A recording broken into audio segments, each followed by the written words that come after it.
Woof. I'll tell you something. If there's one episode I've held my breath for, it's probably this one. If you have had a controlling partner, if you have a controlling partner,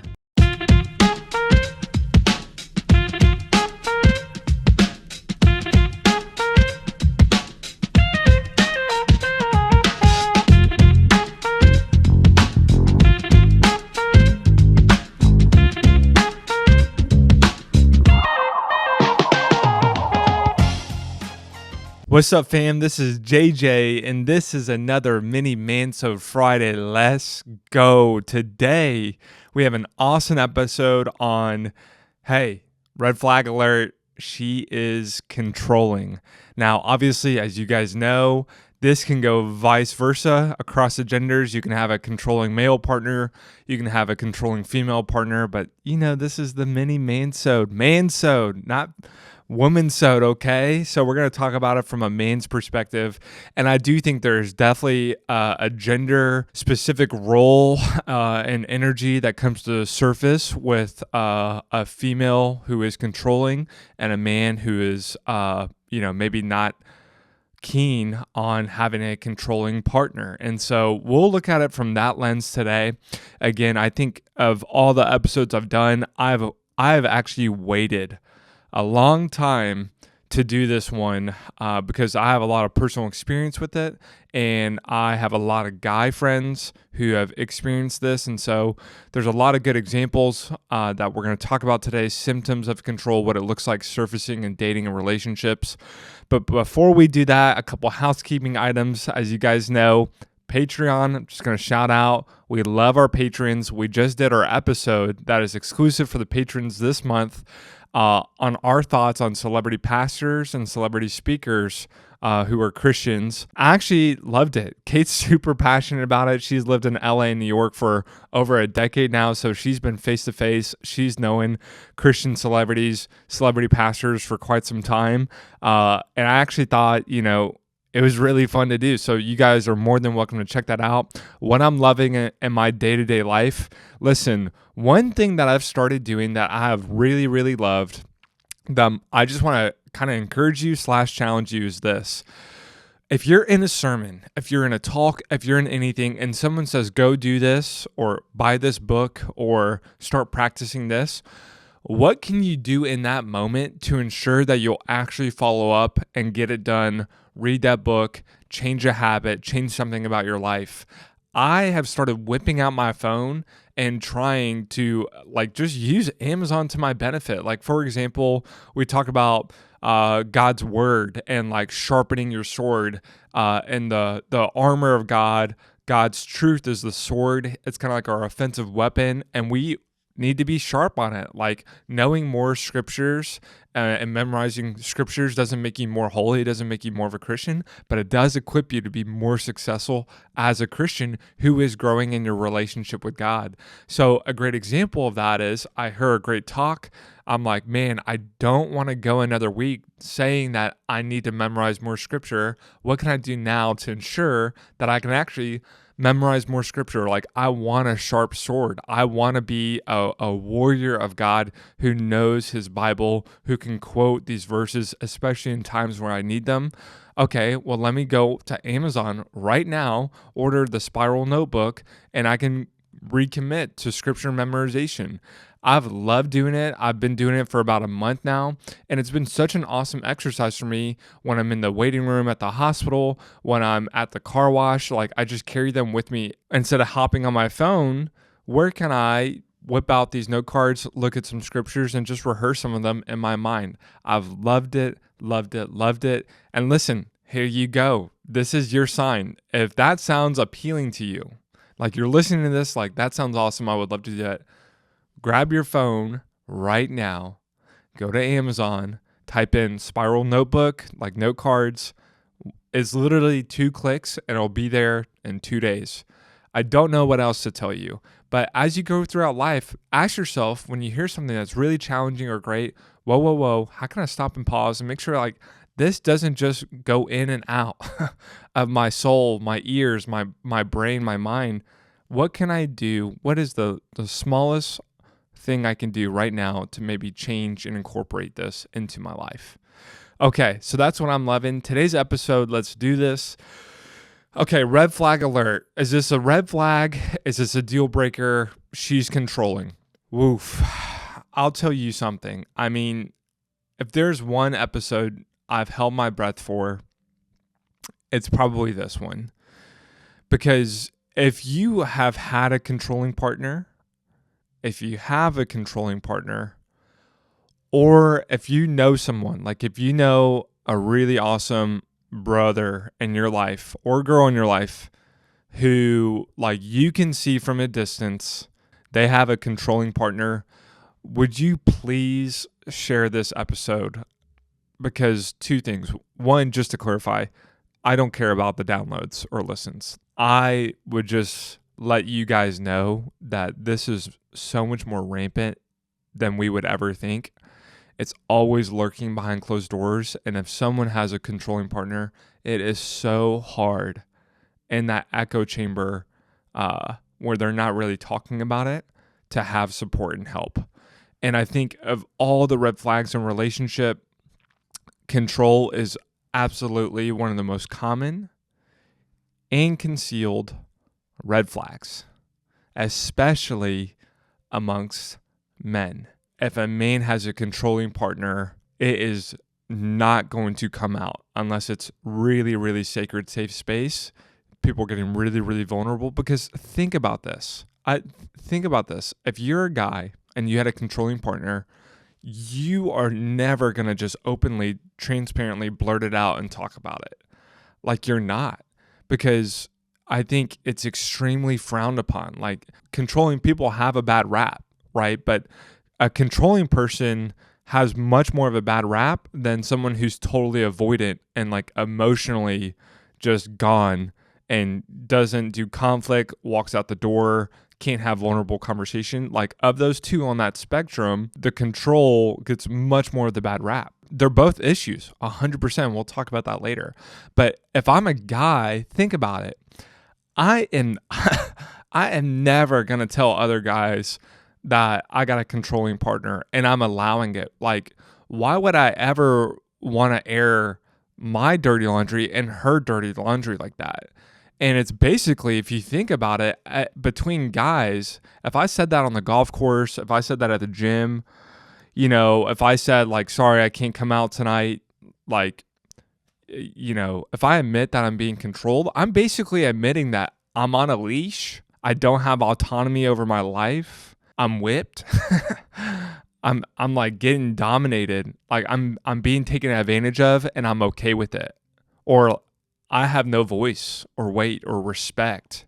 Like, I'm being disrespected. I'm just taking it. What guy's ever going to want to admit that out loud? It's a lot easier to tell a friend, like, yeah, she's really avoidant. She's really emotionally just absent. I have a hard time talking to her. Like, she says yes to everything. She doesn't really express like her needs or her concerns. Like, I have to really, really dig it out of her. Like, think about that versus me having to admit, like, yeah, man, I have no voice. Like, I'm constantly disrespected. I'm constantly just controlled. I have no decision making in my life. Like, I really have to bend the knee to her every single day. You see the difference there? Which one do you think, as a guy talking to another guy, would be easier to talk about out loud, right? So that's kind of the background of, in the context of controlling relationships. Is it's ironic because here's the other part, especially as a friend, you can always see evidence of control, but you never necessarily see the control itself, right? Like, the control, it's always undercover. It's always behind the scenes. It's always lurking in private. It's always, if you think about it, it's always that one-on-one phone conversation where they got to step out of the room, right? It's always in private. It's always late at night. It's always between them. Like, it's just always underneath the surface. You never necessarily see it out front. You, as a guy, you see your guy friend saying, no, sorry, I can't. No, sorry, I can't. No, sorry, I can't. Like, you get 10 of those in a row and it's like, okay, there's the evidence I was looking for. It's never an explicit, right, in your face sign. It's always just little consistent things popping up that you can kind of start to gather. There is an element of control in this person's life. Like I can see my guy friend, and he's not necessarily saying, sorry, man, I got date night. I'm pumped. I'm excited. I would love to, but I can't. It's always like a disappointed, like, no, sorry, I can't. That's off the table. It's always disappointed. You can kind of see this desire. If you are in this kind of controlling relationship, or you've experienced a controlling relationship, I think what's not necessarily talked about very frequently is what exactly does it look like? Not a Hollywood movie, but like what are the symptoms of a controlling relationship? And I think this would be incredibly helpful to arm and equip. Like if you're listening to this, what's tough is if you are in some kind of controlling relationship, it's really hard to have someone to talk to about it. Like unless you have a therapist, it's really, really hard to find places to confirm, like, is this a controlling relationship? Is this a healthy relationship? My compass is so skewered here. I have no idea what is what. Like, am I overreacting here? Do I have, ironically, a bad relationship with being controlled? Like, am I not being a good teammate? Am I not listening? Am I not validating her? Like, what is going on here? So I listed out some symptoms of a controlling relationship. I have 6 of them. There could be more or less. I try to kind of summarize, but these are like what to look for. And if you're in a relationship and things like this are popping up, it's not the end of the world. I would say it's absolutely, we're in like red flag territory here.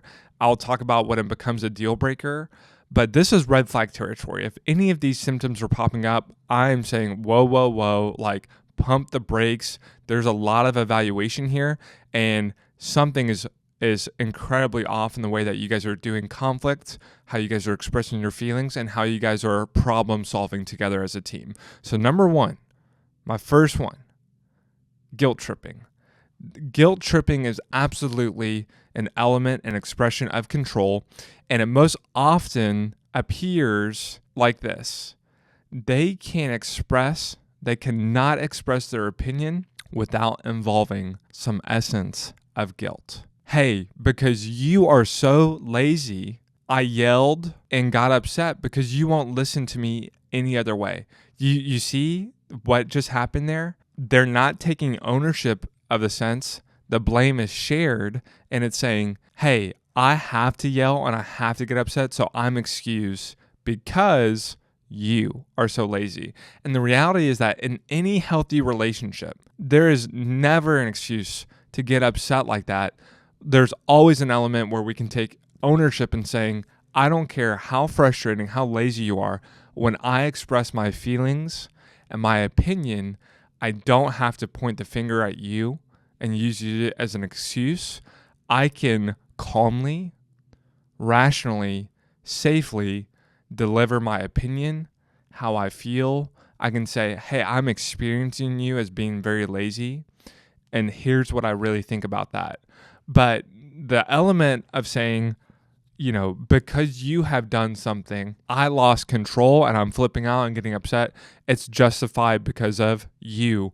That kind of essence of guilt tripping is never okay. And it's actually a form of control because they want to change your behavior, and they're also using you as a scapegoat for maybe losing their temper and like kind of reacting in quote unfair way. So I would say anytime you feel like you're being guilt tripped, that's absolutely an essence of control. Number 2, this is, I would say, major red flag, almost deal breaker, and I would absolutely move forward with tons of caution. Isolation. If you feel like you are being isolated from your friends, from your family, from your trusted people, that is 1,000,000% a form of control. Because, think about how this kind of operates. It could be whenever your trusted friends or people or advisors, family express their opinions and they disagree with it, they won't try to just express their opinion and let you have the decision of which one matters. You know what they have to do? They have to invalidate other people's opinions. They have to always disprove it. This person's wrong. This person's not right. Here's why my opinion's better. Here's why you should listen to me. They're always trying to convince you that they are your number one advisor, supporter, and these people who might have had your back, your best interest for the longest time, they no longer do. They don't cheer for you to go seek out wise counsel. They are your wise counsel. And they slowly begin to isolate you. That is a major form of control that I would proceed with major caution with. Okay. Number 3, they criticize you. Now we're going to do a whole entire Man-sode on an overly critical partner. Is that a red flag or not? And what's going on there? I would say it's absolutely a red flag in its entirety, and it's absolutely bordering a deal breaker. But it's actually a form of control as well. Because when someone criticizes you, I don't care who you are. When someone criticizes you, they criticize your style, they criticize your preferences, they criticize your values, your habits, really who you are. They are chipping away at something you like or enjoy, or they are chipping away at who you are in order to what? What's behind the criticism? Well, it's always this: to establish their preference, their values, their belief system. Like you, your life, your boundaries, your preferences, your diet, your style is fundamentally not respected. And so they chip away, they chip away, they chip away. And guess what? It has the ultimate goal to what? Install their preferences, their style, their value system, their habits, their whatever it is better than yours. Let me criticize, and slowly start to replace. There has to be an elemental, foundational sense of respect that this is your life, your friendships, your relationships, your values, your diet, your style, whatever it is yours. And I have to respect that. I may not agree with it at all, but I respect you, your autonomy, your decision to choose. And that is a foundation for any healthy relationship. And if they don't criticize you into changing, you know what else they'll do? Number 4, they will charm you into what they want. You see, the love, the affection that they give you is conditional. Conditional love and affection is also a form of control. This is a big deal because this is one of the covert ones, right? It's disguise. It's very, very tactical. It's like our Star Wars. It's a trap, okay? It is so covert. They can overly affirm, let the floodgates loose of affection. It feels so good when you do what they want. You see, that is the definition of conditional love. When you do what I want under the conditions that I want and seek, then I will love you. Then I will give you affection. I will reward you like I'm training a puppy dog. And it's definitely concerning when it's only conditional affection. Listen, we're all human, okay? When I have a partner who's doing what I like, what pleases me, what's awesome, what I think is great, I'm going to love it. I'm going to be excited. I'm going to express that, right? That's normal. However, when the person is only giving affection when what they want is happening, that is your issue. Okay. What about when you do something that they don't like? When you dress up a way that they don't enjoy? When you have a habit and something in your life that they're not fond of?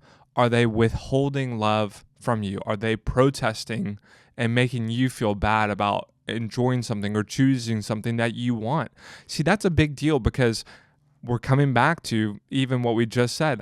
While I don't agree with what you're doing, I really don't like it at all, it doesn't affect how I love you, right? I'm not going to let that get in the way of how I view you, how I treat you, and how I give affection to you. That is conditional love, and I just refuse to partake. If I love you because I love you, because I love you, because I chose to love you.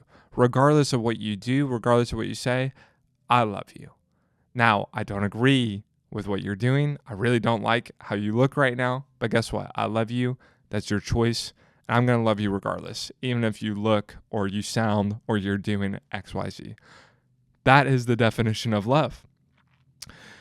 Number 5, after chaos, after conflict, a form of control. Like, I think what a lot of times happens is if you're dealing with someone who is overly controlling and the other person is not quick to speak up for themselves, to have a voice, to actually say, I'm not okay with this, then resentment builds and there's typically a big blow up, a huge bout of conflict where this person says, this is not okay. They lay their foot down.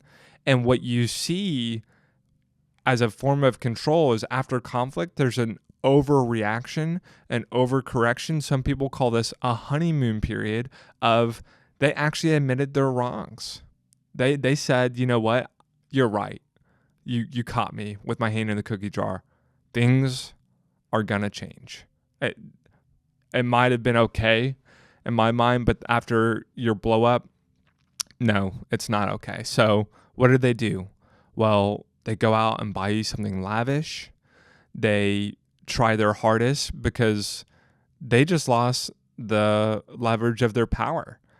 And so guess what? They're going to try to get into your good graces as soon as possible in the short term. Because if they can do that, then it doesn't matter about sustaining the long-term change. You see, what's really important after conflict, after someone makes a commitment, the desire to restore the power dynamic in the short term, to get back into your good graces, to make sure that's a form of control, because I can't be in the doghouse and I can't be comfortable with things not being okay in the short term, which is really interesting. So I will do whatever it takes to get back into the good graces, to restore the power dynamic in the short term so that I actually have control again and I don't have to focus on what really matters, which is sustaining long-term change. How do you know if someone changes? Well, you evaluate over time. It doesn't take a week. It's not 2 weeks. It's a month. It's 2 months. And that other person who's committed to changing over the long term has to be comfortable with proving that over a long period of time, with kind of being in the doghouse over a long period of time. That's fine. I understand you're still upset with me. I'm here for the long term. I'm totally happy to show and prove over time that I am going to change. I know I've shown results in the short term, and guess what? I'm going to continue to do that in the long term. That's fine if you want to be upset. I'm okay with things not being okay, and I don't have to rush to, restore this power dynamic and get out of the doghouse as soon as possible by showering you, by wooing you, right? They're okay with the power dynamic being in your court, right? Like, you essentially have more power in that situation than they don't.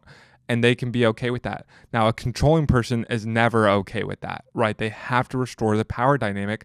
They have to have something wrong with you. They have to be on the counter offense as soon as possible, where it's back to criticizing you. The focal point is on you, and you are the person who needs to change, not them. Last one, and this is really big. This is probably the biggest one to end on. I would say this is a hallmark symptom of an unhealthy relationship. If you are having to threaten the other person in the relationship, or if you are being threatened by your partner when you guys are negotiating, when you're going through conflict, when you guys are making agreements, that is a hallmark sign of control. Whenever you hear, if you don't do this, I'm going to blank. That is control. I'm going to pressure you to comply, to do what I desire, or else I'm going to use fear of a reaction, fear of a blow up, fear of withholding of love. I'm going to use fear to persuade you. You see this a lot of times in, hey, if you do this, I am going to do this, right? It's like a cause and effect. And I think there is a reality where there's got to be a clear, like, hey, if I just want to let you know that if you make this decision, there's going to be consequences, and the consequences will look something like this. I think that is a little different than saying, do this, or else I'm going to blow up on you and freak out. Do you see the difference in that? When I say, do this. Number one, that's a command. You're not giving the other person a choice. And two, it is a very vivid fear-based reaction that I'm going to do something that you're really, really not going to like. Versus, hey, you have autonomy, you have choice. I just want to let you know, as someone who struggles with this, if you make this decision, and again, make any decision you want, you have autonomy to make whatever decision you want. I just want to be clear. If you make this decision, I'm not going to be happy with you. I'm actually going to be really upset. I'm not going to take it out on you. I'm going to find a place to process it elsewhere, but I'm probably not going to be able to talk to you for about a week. And it's really going to make me question this relationship because I thought we were a team. And again, make whatever decision you want. Like, that is your choice. But I'm just going to let you know up front, if you make this choice again, it's not going to go well for me personally, and it's going to have consequences on the relationship. And I think there is a huge difference between threatening in the scenario 1 and scenario 2, which is what we just walked through, which is an honest approach that, you know, you can make these decisions at hand and it's not going to go well. But I'm not going to blow up on you. I'm not going to blame this on you. I'm not going to use you as my human punching bag. Like, I just think any situation where you have to threaten someone to get what you want done is a hallmark sign of control and an extremely unhealthy relationship. Closing thoughts of today, because I love this episode. I think if you are in a controlling relationship or you have been in one, all those symptoms that I just listed are very real. And you probably had a very hard time talking to someone about it, because the reality is it's really hard to share things that are in the dark, that are really shaming on you and the other person. But the reality here is you have to ask yourself, what is my goal? What is my objective?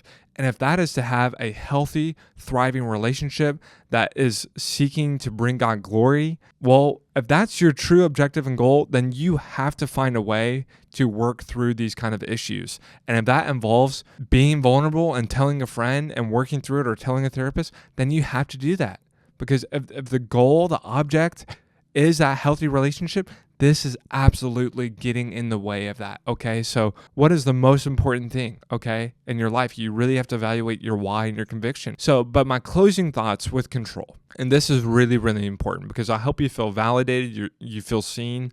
If any of those things are going on, I would say, is it a red flag? Absolutely. Is it a deal breaker? Well, that's kind of on you to decide, because the reality is, number one, control is never okay. It is never, never okay.